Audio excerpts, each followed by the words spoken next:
Well, this podcast is a little bit different.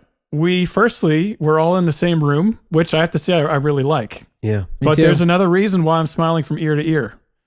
This is now our 100th episode as chairman of the boards. I was actually thinking about this. I don't know what I expected when we started, but I don't know. I didn't think we were going to do 100 episodes. I've never done 100 episodes of anything, really.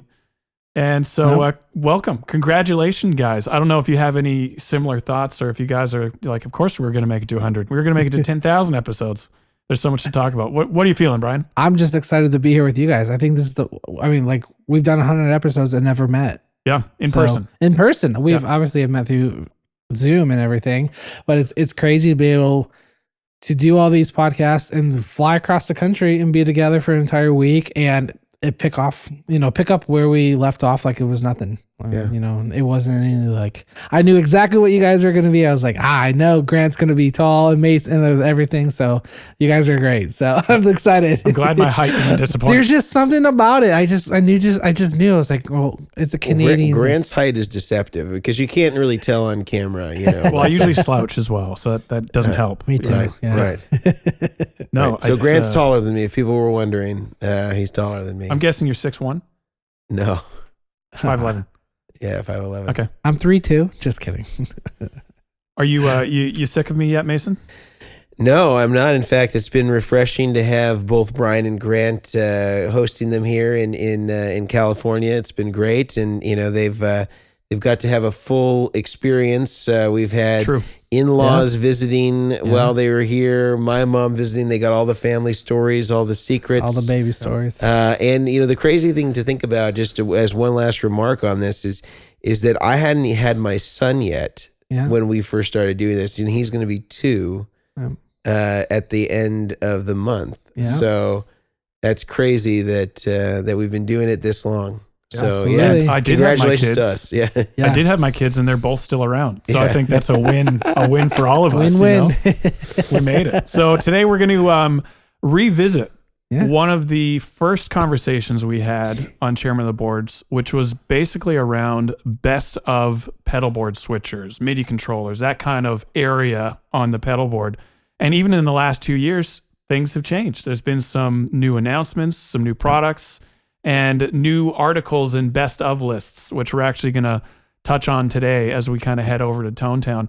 So I know we will at some point talk about our favorite switchers. Maybe they've changed, maybe they haven't over the last couple of years. But let's dive into this article we have here. Mason actually found it. Mason, you want to tell us a little bit about this article and maybe who was the publisher? And we can get into it from there. Yeah, so this is from Guitar World. And, I think that, bless their hearts, I think that they really do the best that they can with the information that they have. And I do think that the author of this at Guitar World, and I'm trying to find his name here so that we can give him appropriate credit for the work that he's done. It's Joe Dean. And I believe that he does mention us at some point in here as it relates to RJM as one of the picks, and that it's something that we often will recommend. But I think that as we see in a lot of these, Guitar World or magazine publications, the quality of the recommendation can only be as experienced as the person writing. That's not to say that Joe isn't experienced. I don't know him. I can't say. Yeah. But I'm fairly certain that his volume of rig building has not exceeded what's in the room right now. And so I think that we have to sort of take these recommendations with some understanding that they're not coming at this from the perspective of somebody who's put all of these on pedal boards. Having just glanced over the list, I believe all of us have either done a rig with one of these in the last month in some cases, if not multiple times over the course of our careers, so that we can adequately speak to how these might stack up in comparison to each other. So I always think that these are interesting to have a kind of a counterpoint to, and these seems to always have been audience favorites as far as kind of looking down these recommendation lists of top switchers, in this case, MIDI switchers, and then comparing it to kind of what our own experiences is. What about you? Yeah, no, I think it's a good guideline to start. You know, a lot of these guys are probably going off of just specs, like online stuff, and, you know, kind of doing their research to see the functionality of stuff, but they don't get into, you know, connectors, what type of stuff, you know, what connectors actually fit in some of these units, the sizing of them, how they transport, how they are easily programmable. Like we've talked about programming controllers on editors and, you know, cross-reference different editors. So there's a lot of factors into these things that sometimes I think they can only go off of so much, which their credit, they're doing their research. It's just a matter of getting hands-on. Yeah, and I think that also one thing to be said is some of these lists, as we've remarked in the past, can sometimes favor popularity over other factors. And so this might be a way to sort of like temper some of that. And that's not to say that again, these aren't good recommendations or these couldn't be good for you. Yeah. But just kind of understanding that what we're going to deliver is sort of the most practical, I think, in terms of use case, what might be best for you, where the switcher might fit the musician best. Yeah. Love it. So why don't we get into the article? If you are listening and not watching on camera, as I look at the camera, you guys, we will use language to paint a visual picture, as we always try and do on the podcast for those that are listening and not on the YouTube channel. If you are listening and you want to watch this, head over to Vertex Effects YouTube channel and you'll be able to see us in almost the flesh. Almost. It'll be good. So let's get into this list. So number one, if you were to read this article, and the link to this will be in the show notes, if you were to read this article, number one is going to be the Gigrig G3 switching system. Let me read you just a quick excerpt here. We won't do this for every switcher, but just to get us started, what it says about the G3 in this article. If you want the very best of the best, the Gigrig G3 switching system is the top choice for us, providing easy hands-on programming. It features 99 programming slots, each with 28 presets, delivering excellent choice for those in multiple bands. Now, Brian, I think there's probably no one better than yourself to chat about this. Yeah. How many rigs have you done with it with a Gigrig switcher? A Gigrig switcher? Oh my gosh. You think more than 10? Yeah, I probably have done 50 or so. 50. Yeah, but a lot of the G2s. How many rigs have you done in total? Rigs in total? Yep.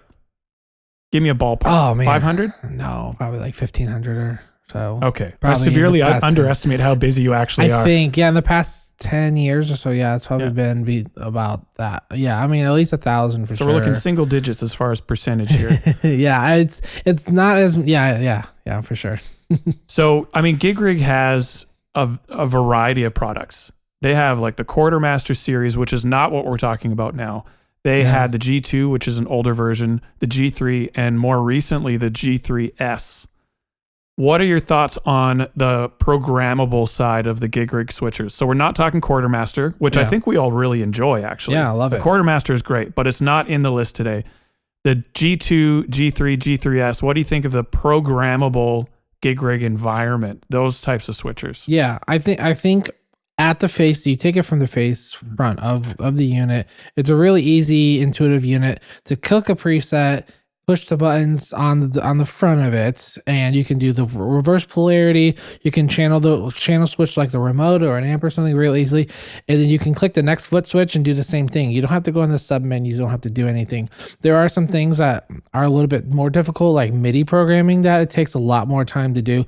It's not as simple as clicking a foot switch and banking up and down on MIDI devices as there are some of the other cohorts, I guess you could say, of controllers out there that allow you to do a little bit more in-depth MIDI programming. So from the face front of it, it's pretty easy to do. If you're really, you're doing a lot of MIDI programming, a lot of CCs and PCs, which are preset changes and control changes, you're setting to the MIDI devices, gets a little bit more hairy, I guess you could say, in the thick of it. I do like the Gigrig stuff. I think personally, I don't know, Mason, if you would agree or disagree here, but I think where Gigrig's strong suit is kind of like what Brian said. You want a switcher, you want to put something in loops. Yeah. But you don't want to go heavy into MIDI. You want to just do quick stuff on the face of the unit And that's where I think the strong suit is. I like the idea of pre and post gain. I don't know if I would actually use it, but I like the idea of being able to level out your signal. Even the other day, you were mentioning the Boss TR2 as an example, as a little bit of a signal drop when you're, using the effect on a higher mix level. And something like the Gigrig would actually be able to correct for that difference if the TR2 was in a loop. So there's definitely some pros to the units, but I think I would agree once you get into MIDI is where it starts to lack. I think of the Gigrig as of the recording today as the MIDI programming is in development and they're making strides forward. For sure. But I don't think they are on a level playing field with some of the other MIDI capable switchers out there at the moment. Yeah, that's kind of where I am about it. I think that, and this is somebody who uses their Quartermaster, my large kind of Nashville session player inspired rig uses the largest of the Quartermasters, and I think that that's a great product. I think as far as the G3 is concerned, like obviously I don't think we have any questions as to like the build quality or anything like that. But I think that their popularity as YouTubers maybe wins them some extra credibility, where I think that this is definitely for more of, I think, a person that wants to get into doing programmability with primarily analog pedals or like single function pedals. As you mentioned, when it gets more into deeper MIDI things, or, like assigning tap tempos or things like that, it can be a little bit trickier comparatively to some of the other ones. And I think then if you're layering in the price factor, I understand that it's coming from the UK, and so we can only have the perspective as Americans or Canadians that are receiving these products in here. I actually don't really see them here that often. Like most of the people that I know that have had them, they're either getting them sent to them by them because they're endorsing artists, or in some cases they've, had to figure out how to get them here. They're not generally available as easily as other stuff. Yeah. But I think moreover, they for the functions that they do really well, it's definitely at a premium comparatively to other things that might serve equal function. So you really have to be committed to this particular platform, I think, to want to be using it. And as far as like thinking of it as what I would say the best overall is, I don't know that it would be what I think it's in this conversation for sure of best.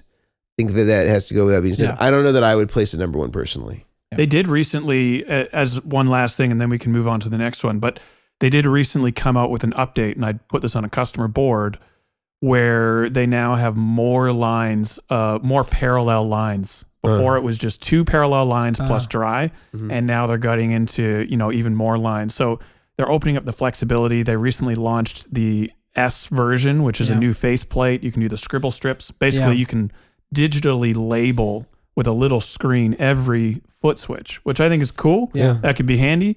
So I think by no means do I think that what I just said about it, maybe some of the negatives, is going to always be the case. They're developing it. But as of today, I personally wouldn't put it in the top spot, but I do think it has some very great features on it that some other switchers do not have. Yeah. Reorderable loops, parallel lines, the scribble strips, easy to use on the face if you aren't getting into MIDI. There's some great things about it. It's a great unit. So like hearing us giving our pros and cons, like don't take it all negatively. Like these are just things from our side. It also doesn't account for some of the jacks. So like mini pancakes or square plugs, like those don't fit. Yeah, so like the jacks are really close together. So if you've wired your whole board with square plugs and then you go and you order the new G3S, you're going to get it in, and unfortunately, it's not going to fit. So straight only for this? Only straight only. Like only straight only, or you could get the right angles. They did release, I think, some kind of selling some plugs that are compatible now. That are compatible. I don't know. Eminence. Eminence, yeah. And they look really cool, but not related to Eminence speaker. The speaker. No, different. Yeah. So at least not from... when they came out, I immediately went to the Eminence speaker company. Yeah. Like, is this you guys? Like, I was just curious because a new plug. I mean, I got to look into it. Absolutely. And firstly, never got a response, but not a single thing on their website. So I can only assume this is completely separate from Eminence speaker. Yeah. Okay. Absolutely. So I think the Gigrig definitely needs to be in the top 10 list for sure. But whether or not it's number one, that's up to the listener. So after this on the list, we get into a new kid on the block. When we did this episode a couple of years ago, this switcher did not exist. Yep. This switcher also is a partnership as far as the development with one of our favorite companies as far as switchers are concerned. This switcher is a Fender Switchboard. Yep. Have you guys spent any time with this? Any initial thoughts, first impressions? What do you guys think of the Switchboard, Brian? I think it's cool. I think it's, it's very much like the RJM, the PBC6, which there's in collaboration with RJM to do it. And I think it's a nice starting platform controller for people. It doesn't have a lot of MIDI. It has MIDI. It doesn't have an editor and stuff that will seem daunting to people and oh yeah, I don't know if I want to get that far into it. But it opens up the opportunity for 5 loops, one of them being stereo. You have a built-in tuner in it. You have MIDI controls that you can do. You have a tap out, a function jack. You have all the stuff to basically get yourself set up. And if it becomes, something 6 months or a year down the road, they're like, oh man, I'm outgrowing it. PBC6X is right there. It'll kind of slot in for the most part. Yeah, it's it's that next step up in, the process where it's a good jumping off point without overwhelming yourself. Yeah. Any thoughts on this one, Mason? I'm a big fan of this. I had one that Fender had graciously sent me, and it feels to me like it's got a lot of the basic aspects of a more sophisticated switcher, but I think in some ways sort of scaled down to the ease of use and kind of the user experience that you would find at the Gigrig, where you can do it all from programming from the face. Yeah. And in some ways, I would say that the UX, although maybe the features are slightly less on this comparatively to the Gigrig, I think that the way that you can get to things, the ease of use, obviously doesn't have the number of loops, but I would say for a beginning switcher, if they ever made let's say an 8 or 10 loop version of this, I could see this being something that would far supersede what Boss is doing, Electro Harmonics, a lot of the other kind of bigger players in the switcher scene, because it's just so easy, so simple. I think it delivers on what it does for sure. I think it's a great entry level switcher. Absolutely. I think the big thing with the Switchboard, in my opinion, the UX, the user interface is awesome. You would expect from a big company. They just know how to do this.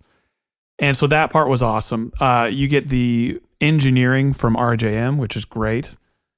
The one thing though that kind of frustrated me about it, and I think it's because I'm coming from the position of someone that has worked with a bunch of different types of switchers. So for a beginner, this is not a big deal necessarily. Yeah. But it didn't have an internal clock. And I think not being able to send tap tempo over MIDI is something that I really missed. So when I built a board with the Fender Switchboard on it, and I put a Quartz on it, which basically a standalone MIDI clock. And that solved a lot of problems. So if you want to do, if this is your first switcher or maybe first switcher and MIDI combo in one device, I think it's a great next step.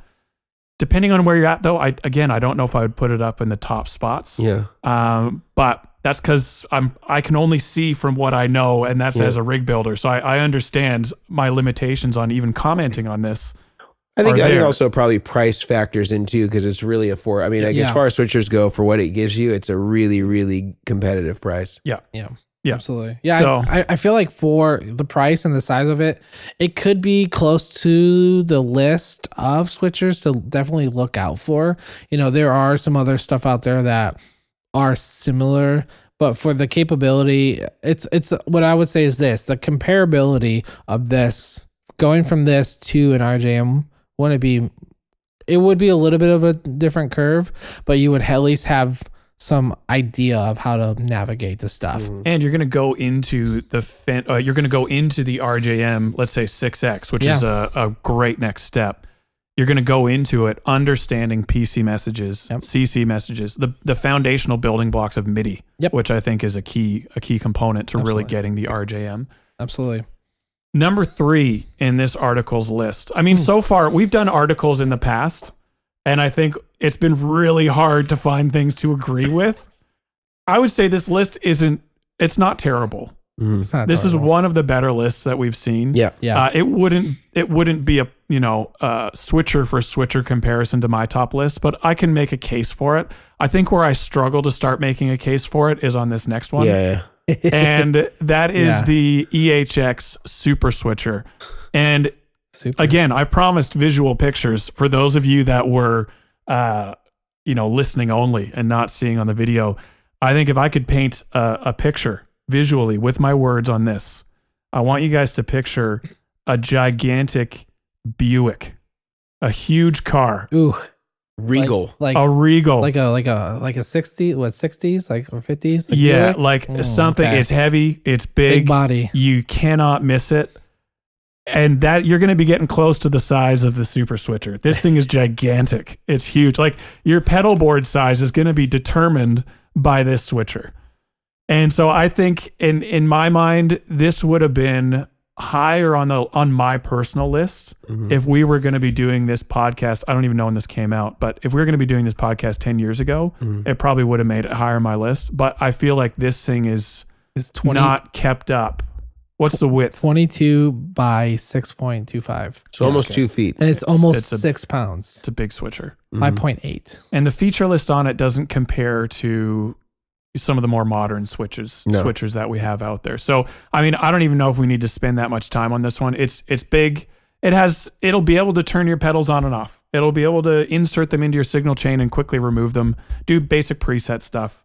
But I think the limitations on it, I wouldn't put it on this list. Also, the quality of this, I don't know if you guys have ever seen one in person. No. I've seen one in person, and I would say, I think Electro Harmonics has a lot of great ideas. I think that they have some really innovative pedals as far as what they do.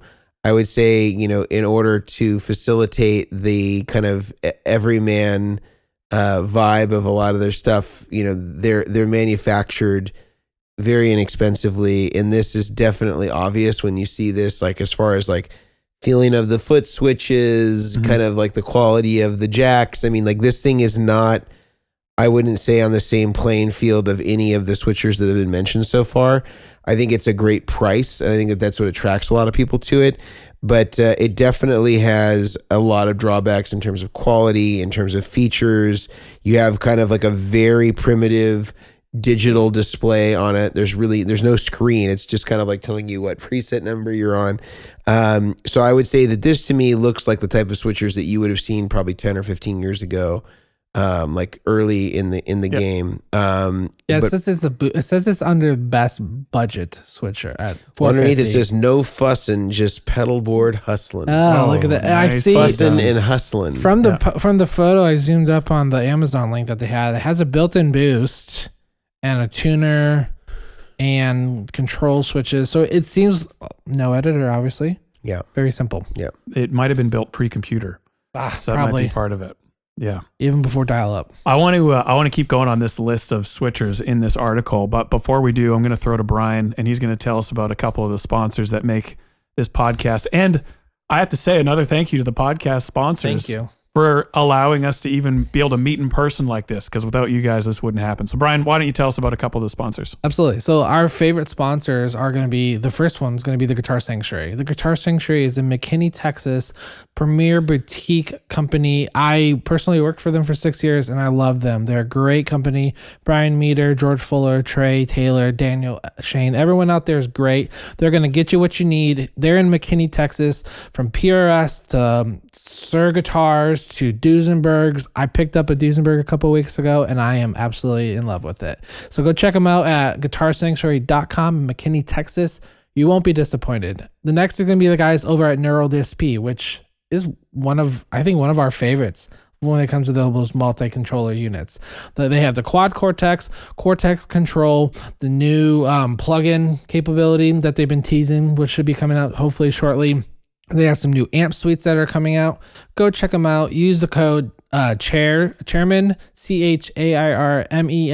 It's 30% off for their plugins that are not past 90 days. So if you're looking for a new plugin and it doesn't check out at when you're going to buy it and doesn't give you a discount, check to see how long it's been out. Wait, go ahead and pick up your favorite plugins. You won't be disappointed. They're fantastic. I love their plugins. And their Morgan Amp Suite, Plini, all their new stuff that's been coming out. It's very solid. So that's our first two sponsors. I'll throw it back to Grant for the rest of our podcast. Awesome. So let's get back into this list here. So I'm going to do spot number 4 and spot number 6 at the same time here Okay. because Yeah. spot 4 and 6 are both by Boss. Okay. I'm going to build some tension here for what spot number 5 holds, but you Ooh. guys will find out soon enough. So spot 4 and 6 are both Boss switchers. We have the ES5 at spot 4, according to the article. Spot 6 is the ES8, the big brother. So really quickly, basic differences. Both have loop reordering. ES5 has 5 loops in it with MIDI control. ES8 has 8 loops in it. I think it also has a volume insert. Maybe you guys can confirm or But deny on the 8. 8 does, 5 does not. And 8 also has 2 stereo loops, I believe, as well. Yeah. That's true. So I don't know. Pros and cons. What do you guys think about the ES8 and the ES5 as far as a environment to buy switchers and plug in your pedals? I mean, I have more experience with the 8 than I do the 5. Yep. A con, unfortunately, is they also don't fit square plugs. So you do have to use Which goes for like all Boss pedals. all Boss Everything stuff. Boss. Everything Boss. Like any of that kind of stuff. That's just the jacks are too close. So they're not as close as the Gigrig stuff, but they're pretty close. So unfortunately, you do have to use straight. You can use right angle, I think, on the 5, but you have to worry about the cable like sticking up and it just looks messy. So yeah, I would say that's the only con. There's a couple cons, I guess, maybe, but there is an editor. I think they did recently a release or something that you can plug in. I think which is kinda they've cool. always, I think they've had it there for a while, but you had to use like a dual Yeah. MIDI to USB that Yep. was like a specialty Roland cable, so it was like a little bit awkward to get to, and like if you needed to do programming, depending on how you built the board, if you didn't build that into it, then it was a little tricky to access and all that stuff. But I would still say, like, I would say until the Switchboard came out, I probably would have said the ES5 for like an entry level switcher was probably like the best one as far as like features versus price versus size. I think it's pretty solid in terms of what it does. Yeah. I think the ES8 equally for like that size switcher. I think until, you know, I don't know that I would say there's something that's like really better than it for the price probably. I think the cool thing about it is that it's actually technically 9 loops because of the insert loop. You just don't have a dedicated foot switch to that 9th loop. Yep. Yeah. So you technically have 9 loops, 2 are stereo. And I think the thing about switchers, as we talked about in other episodes, is that if you have MIDI controlled stuff, you really don't need to take into account loops for MIDI stuff, since you can control it all via MIDI. It doesn't need to be in a physical loop to turn it on and off. Yeah. So I think that probably in this day and age, 8 loops is probably sufficient in most cases, or especially if you consider the instant access, or sorry, the insert loop as the 9th loop. I think all those things are great. I think, you know, the buffers in it, I think, leave something to be desired. Some people have reported that there's some tone suck just by running through it. These could be a consequence of the buffers. I'm not sure. I haven't tested it thoroughly in that particular way, but I think it's a decent choice. I don't think it's the best one out there, but I think it's good value. I think Boss is going to be reliable. It's going to work, and I think that's kind of all I have to say about those. Yep. Yeah, I would agree. I think it's a good choice if you're getting into it, and I would personally pick other things if budget wasn't a concern and all that, but I don't think you can go all that wrong with them. Mm-hmm. Nope. Spot number 5. So ES5 by Boss was in spot 4. ES8 was in spot 6. Spot 5. This one would creep its way up higher on my list, closer to the very top, and that is none other than our friends at RJM. So the PBC10 is on spot number 5. This is an older switcher. Mm-hmm. It is not old as far as the firmware updates, but it is an older switcher. It's probably came older out- than anything else that's on that list, isn't it? even the Super Switcher. Maybe. Yeah, wow. I think it was around. We've had Ron on the show a couple times now. I thought the PBC10 came out somewhere around 2010. Does that sound about right? Something like that, because Something like that. I remember him saying, I think, that when the PBC6 came out, it had those reorderable loops, is when Boss had released their reorderable loops one, and he was like, "Oh man, I thought we'd be the first to market with it." But I think that given how long it's been out, you know, and then the fact that this doesn't have reorderable loops, and then it's in spot 5, I think is sort of proof of what makes it really great. I think, as far as build quality, there's nobody who's going to exceed what RJM is doing as far as the switchers are concerned. They are totally well built, bulletproof, and if something goes wrong, Ron and Sherry are really great. And I've even said, as cool as it is to have the function of reorderable loops, I can't say that it's something that I've really used that much of. Yeah, absolutely. I think that for the most part, once you establish your signal path, that you pretty much are going to stick with those items in that position. Yep. And so, I haven't really found that as cool as it is of a buzzword to kind of say, well, I have reorderable loops. Mm-hmm. I don't know practically like how many people are really using that as like a day-to-day staple. And if that's you, I think you're in the minority for the most part. I think once Ron, and I know that this has been a conversation topic amongst them, once it gets to the reorderable loops, which I know is something that they're working on, I mean, I don't know that there's much that's going to be better than this. And I think where RJM, I mean, I don't want to come across, because I have to say, RJM is not sponsoring this episode at all, nor have they ever sponsored the podcast. We just love their products, but we can talk about the things we love about RJM all day long. Some of the things I don't like about them, just so you guys can be on the same page on that side. Every one of these switchers is going to have pros and cons.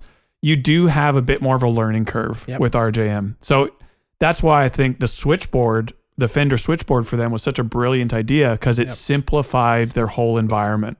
And Ron is awesome at taking feedback from his customers, the people that actually use the products. Yep. And he'll implement those changes if he would, agree that, other people will probably get something out of this. There is a bit more of a learning curve. And I think the environment can be intimidating, especially the computer editor, which is also incredible. The computer editor has so much in it and so many options to cater to these different contingencies that it can be intimidating at first to really get into that environment. But I will say, if you're willing to learn it, if you're willing to go on the RJM forum, watch some YouTube videos. I know Brian's done videos. I've done RJM videos. I'm not sure if you've done some RJM stuff in the past as well. But if you're willing to just learn it, then there really is nothing holding it back from being in the top spot. The other thing I will say about the PBC10, which is one of my favorite features about it, is that it does the parallel loops. Yeah. So for loops 7, 8, 9, and 10, you can run these in series, one feeding the other, or you can opt to run any individual or all of loops 7 to 10 in parallel with an additional parallel dry through. So if you're listening, you're like, I don't know what you just said. It's basically like a wet, dry, wet rigs dream. It's awesome with a bunch of control that other switchers just do not give you. Yeah. And so you can do that in mono, stereo, a mix of mono and stereo. So you could run an EHX Holy Grail, which is a mono reverb in parallel with a timeline, which is stereo. And that's completely fine. You can get away with that. Yeah. And so I love the PBC10, even for rigs I built for myself, where I only have 7 or 8 pedals and the RJM has many more loops than what I would need. I still put it on my board because I want that ease of the parallel versus series functionality with the RJM editor built in. So I really enjoy that. One thing I can't get past on the RJM, and I feel like I'm a little alone on this. Another one of the things I don't ever use on it is the tuner. I always put on a standalone tuner because I just don't enjoy the RJM tuner. But I've told Ron and Sherry that, but I still put it in my top spot. The RJM environment, the 6X is great for certain types of boards. The PBC10, the bigger brother, is great for other types of boards. But the environment, the editor, the flexibility you have, if you're going to get heavily into Midi, it's just the way to go. Yeah. I mean, especially with the editor, how much you can. I mean, it has 16 banks. 16 pages. And after page 4, it's blank. So you have basically option galore. And you'll see people that have Jackson audio pedals or stuff that take MIDI CC messages and do different like gain stage cycling and stuff. They'll have a whole page dedicated to where they can really dial in whatever custom presets they want to do. The parallel and series options, as you were mentioning, is awesome too. When you're putting it in parallel, that's when you get the spillover feature, like the trails and stuff. So a lot of people will be like, oh, I thought it was supposed to have trails. Once you put it in that mode, it doesn't, which is really nice. It's funny because I love the tuner. I don't know why. Yeah, and that's where I'm not saying it's bad. I just don't. I would much rather have like a Sonic Research or. Oh yeah, no, and I have all of those. And I have the mini Sonic, but to me, I'm like, oh, if I put that tuner on the board, then I can't fit another, an RC booster or a Vertex boost or whatever new pedal I decide to put on. I just bought a Benson preamp pedal, so like that could go right there in that spot. Was that a flex? No, guys, no, it wasn't. I love Benson. I love Benson. No, Benson stuff is awesome. Their stuff is great, but just like that's what it comes down to sometimes. And also, I like the size of it. It's very similar in size to the G3. It's very similar to. I wouldn't even say it's the same as that EHX one in the size. It's a little smaller. Yeah. But like, I like the slantability or whatever, the enclosure size of it. I think it's really well built. I am excited for whatever little goodies they are working. They're always working on something. Don't worry. I have pitched to them a laundry list and the kitchen sink of ideas. Yep. And Ron's like, that would be like a $5,000 switcher. And I'm like, is that an issue? All right, let me know when it's done. Let me know. I'll pick it up next week. So, and yeah, their editor only gets better and better. And I will say, because looking at the list, I didn't see the 6X on the list. So a little spoiler alert, I'm going to say that. I didn't see it on the list. I could be wrong. But like, I've had the 6X multiple times.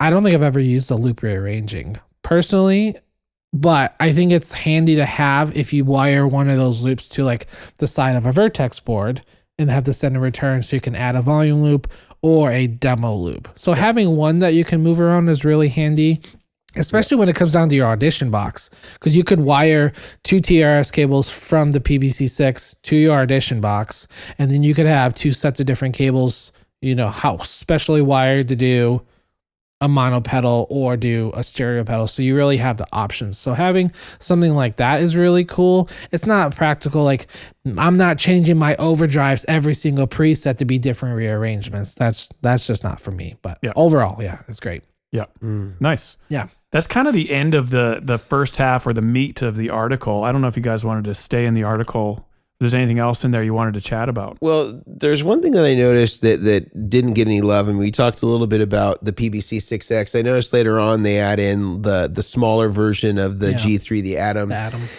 And I think that in that case you can really do a head to head with RJM with the PBC6X. And I feel like, I don't know, to me, not only is the size slightly more compact, I think that obviously features, when you start comparing editors and stuff like that, I think RJM quickly to me really stands out as far as like what you're able to control, what you're able to manipulate. Yeah. And although maybe it doesn't have the same ability to be able to manipulate things from the face of the unit, if you're playing to a set list, if you're playing live, I still think that RJM is pretty unbeatable.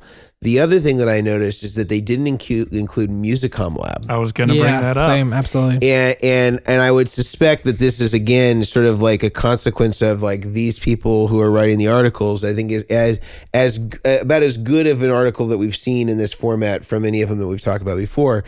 This just wouldn't be a brand that they would be aware of unless you were kind of really connecting this scene. Because MusicomLab, who's based in Korea, they make really good stuff as well. And I wouldn't say that their editor is as good as RJM's. They have really good quality buffers. They have things like reorderable loops. They have things like parallel, outputs and inputs, and ability to include parallel mixes inside internally in their switchers. And they're very compact. They're very well built. They, I think, deserve to be in this conversation, especially when you're looking at stuff like the Super Switcher and stuff like that. I mean, they're not as expensive as Gigrig. I think they're probably more comparably priced to RJM, but really, really good at what they do and deserving to be in this conversation, I think. 100%. I also checked out their new editor because their most recent release device, I haven't had my hands on with it, but I was able to open up their editor, which is really cool because they did do some updates. Originally, they reached out to the store and they're like, hey, what are some things we should change? And they pretty much were like, look at the RJM editor. So they did incorporate new stuff like you can change what the buttons are doing on each of the pages. So like when units come stock, people see the engraved names of certain switches, so they assume that's all it can do. But they decided to update it, which is awesome and a really cool option. And they do take square plugs and mini cakes. There we go. So you do have to slightly raise it up with some dual lock or like a 3D printed riser from Grant. Grant does them, which is super cool. And those their new editor is really cool. It's really, I mean, they're really compact. They can be compact. They do all the reordering. I think they do parallel in series. I can't exactly remember which devices do, but they did add that new option to customize it. So they did take that extra step to customize it, which is really cool. Yeah. I think I want to break now for our last two sponsors, and then I want to get into our personal top threes, or as Mason, I haven't heard you say this in a while, and I have to say I miss it. Our Mount Rushmore, of switchers. Okay. So maybe, if you don't mind, maybe try and slot that in somewhere in the conversation. All right, I'll do that. Could it be called Mount Switchmore? Mount Switchmore of switchers. Yeah. So I'll throw it to you, Mason, for our last two sponsors. So one of our final two sponsors for the day is our friends over at Mono Creators. And Mono is an incredible brand, an incredible company. They offer amazing cases. I have one for my guitars that I use quite often. In addition to that, they make pedal boards and accessories such as power supplies. They have some lifts and risers for individual pedals. And all of the things that are available over at our friends at Mono Creators are available to listeners for 10% off using the coupon code Chairmen, CHAIRMEN, at checkout. Get 10% off your entire order, and you're going to get some great stuff in return. Again, this stuff is incredibly well built. I've had my Mono gig bag, I think, for over 10 years. It is still as good as new. Very well made, very reliable, highly recommended. Lastly, our friends over at Bestronix, also abbreviated to BTPA, and the great Brad Bartosz from our friends over at BTA. He's probably the guy that you're going to talk to if you're calling in, if you're emailing in, and he is an expert at sourcing materials for you as somebody who's building a DIY pedal board, whether it's plugs for your 1/4-inch cables, whether it's cable in bulk, whether it's 2.1 millimeter barrels, dual lock Velcro, whatever the supply may be. Brad is your guy. He'll provide you the part number. He'll provide you the very best price. And not only are you getting a great price from him, you get an extra 10% off at Bestronix by using the coupon code DACHAIRS, DACHAIRS. Use that at checkout over on BTPA's website, which will be listed below, and you'll be able to get that extra 10% off in addition to the great service by Brad. Love it. So we've looked at the list, obviously, in the article. We've given our thoughts there. But we also have what we would tend to recommend to the general public. What our Mount Rushmore, as Mason has said in the past, although not so recently, of switchers. So I know there are a ton of different use cases. There's different pieces of gear. There's different contexts, all that. So let's go, for the most part, for almost all cases, this would be my top 3 list of switchers. Anyone want to start us off? I know this is a high pressure situation here. My heart's beating. I'm getting a little dewy, but Brian. I can do it. My number 2 slot is going to be a shared spot because I have a little reason for it, and I'll explain it too. So number 1 for me is going to be the PBC10 for me, just because by RJM. Sorry, PBC10 by RJM. And the reason for it is just the layout and the connectivity and the jacks and just how everything works really well together. The 2 insert loops, the parallel series routing from 7 to 10, stereo out, isolated out jacks. There's a lot of cool options. It has a MIDI clock. Not that I ever used it, but I have seen people use it and it's really cool. So that would definitely be my number 1, especially for a solid, just solid overall construction of a unit. Stepping on it too feels very sturdy. So that would be my first. My second is a shared one. It is a shared between the PBC6 and the Atom by G3 from Gigrig. The reason I say that is because we dove in a little bit of it, is they're both really great units. They both especially the G3S, the new version where they did do like a web app or something. So you can do like, if you're doing editor stuff, you can go and label the scribble strips and stuff and actually like program command like PC and CC commands. So it is a really cool unit. I don't want to dog on Gigrig because they are great. Dan makes really great stuff. He's a very kind guy. And I know that we don't have to base our buying stuff off of how people, if they're kind or not, but it's a very cool unit to, to be able to mess with. Has a built-in tuner, parallel in series. I did this crazy wet dry wet board. I think it was a wet dry wet board. Yeah, it was a wet dry wet, and he also had one of their wetter boxes. How I had to route it was in two of the loops of like the G3S, the big version, and then he was able to blend different pedals that he routed in. It was this whole crazy thing. It was really cool. So between that and the PBC6, which I'm significantly more familiar with, and the editor I recommend to everyone, and I've gotten a lot of guys like Stu G and Brian Carl on these types of units because they're just really handy. So those are definitely my two like go-tos. If you're very much editor, song, set list, like preset song and set list, the RJM is always my go-to. If you're more like, I want to be able to push on the fly, like Andy Timmons is very much a Gigrig guy, because if you know his workflow, he wants to be able to push, bend down, push on a button and go. He's not worrying about MIDI. So those are my two for that. My final one would definitely be the Gigrig, the QMX, the Quartermaster, honestly. Okay. I love the Quartermaster. Which is more basic. You have the Quartermaster as you do at your studio, and we got to play on it this week while we were visiting, and it's awesome. I love the capability of where you can push the button on the back, and it'll jump from like switch 1, turn off switch 1, and turn on switch 2. That's a really cool feature. It's very simple. There's no MIDI. There's no programming that you really have to do except that push button on the back. They're soft and quiet, super slim profile, and it comes in all sorts of, what is it, 2, 4, 6, 8, 10, and 12. Tons of options. MIDI, not MIDI. One power in, sides in and out on the sides. There's a lot of units you'll see that they actually have like power jacks in between like the loops. I was never a fan of that kind of stuff, so it's really cool that they didn't do that.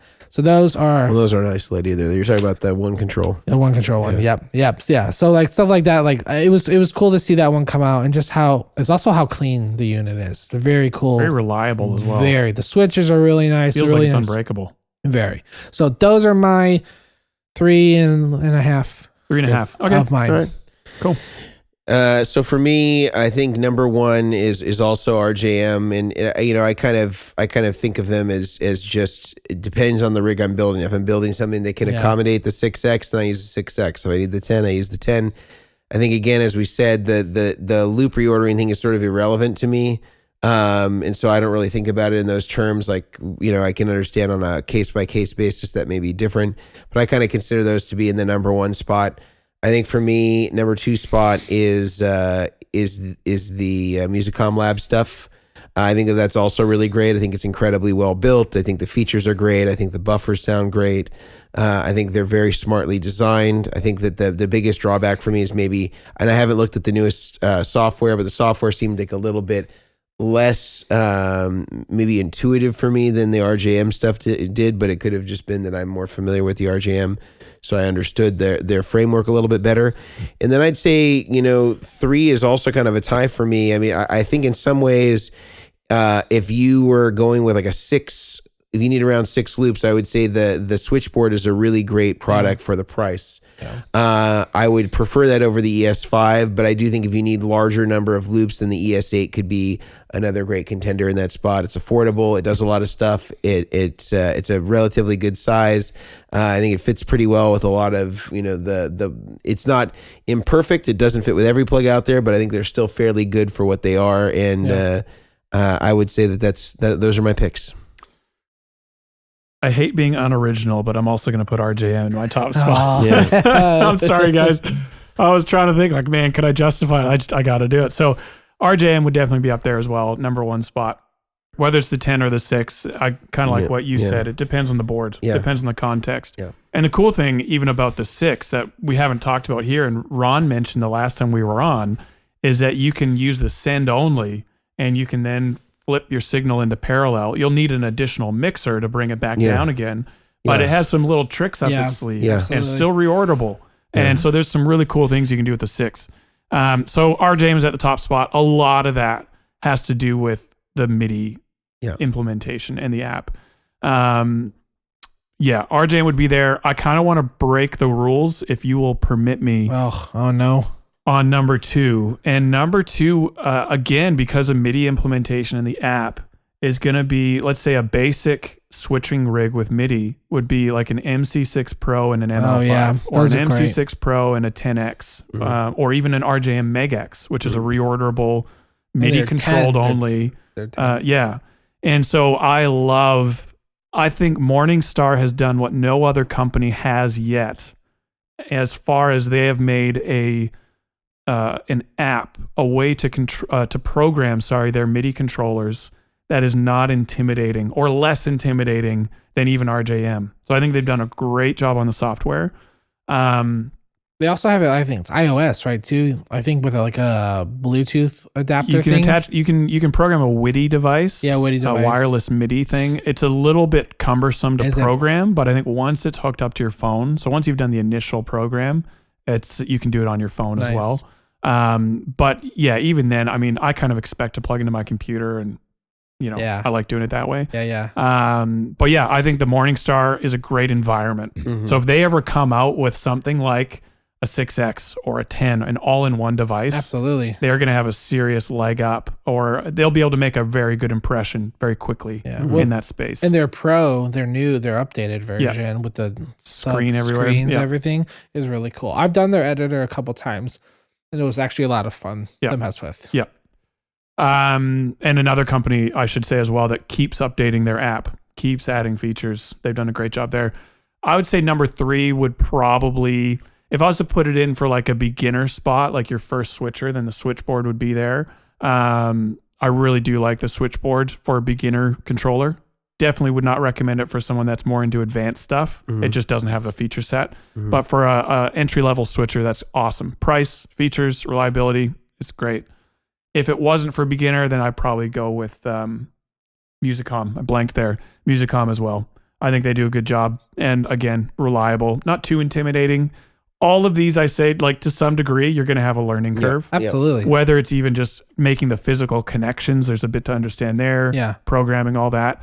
But I think they're a pretty middle of the road job, as far as they're not too advanced so that you're going to just be completely lost. But even with with those Musicoms, there's going to be a little bit to learn. But that would be kind of my Mount Rushmore. Also a 3.5. We've added an extra head to Mount Rushmore today. Do it. But that's kind of where I'm sitting with those ones. So I would say, and I want to get your guys' thoughts on this as we finish up. Even though we're doing an episode on switchers, by no means would I want people to think like, oh, now they're telling me that everyone has to have a switcher on their board and this is the one you need to get. I think if you don't need a switcher, don't buy one. Like, don't make your life any more complicated than it needs to be. And so what would you guys say? Maybe we'll start with you, Brian. Like, why would someone, let's call this an all-in-one switcher and MIDI controller. Okay. What type of player would most benefit? Let's say someone's listening, they've never had one before. They're asking the question. What type of player would most benefit from getting a switcher onto their board?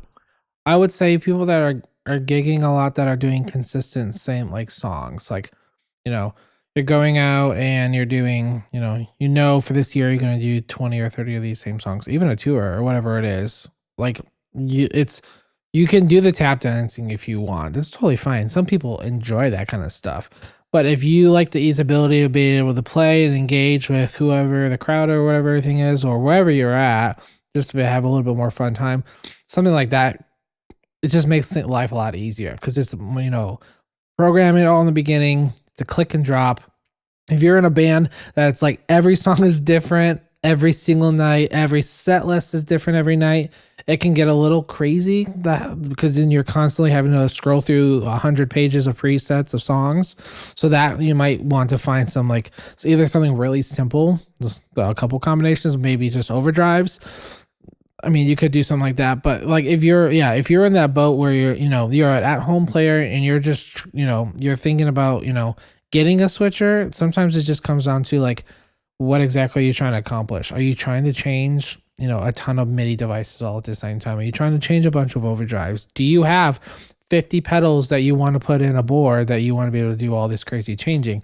It kind of just comes down to that. I mean, even me, I have multiple boards, and I have one board that has a DPC micro from Disaster Area, and all it does is change my types of gain stages.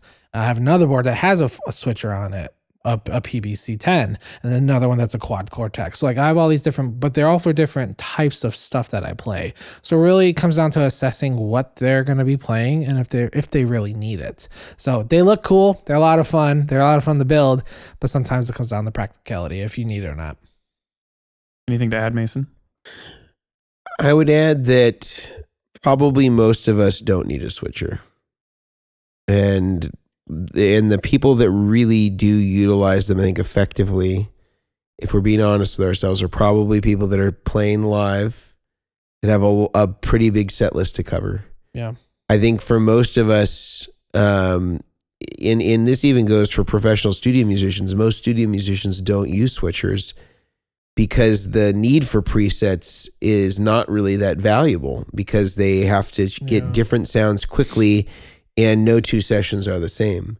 So there's a lack of predictability in that. And so when you see a lot of the session player rigs, not all, but a lot, are using either pedals in series or maybe using true bypass loopers like the Quartermaster, where there isn't any programmability aspect. Yeah. I think where the programmability aspect again comes in handy is if you're playing to a set list, or if you need to be able to recall your tones, or you're a player where your tone is so established that people are calling you because they want your specific combination of effects and the way that you utilize them, and they want to get that tone to be on their record or on their live performance or whatever it is. So, I think being honest with yourself about what your capabilities are and what you're actually getting called to do.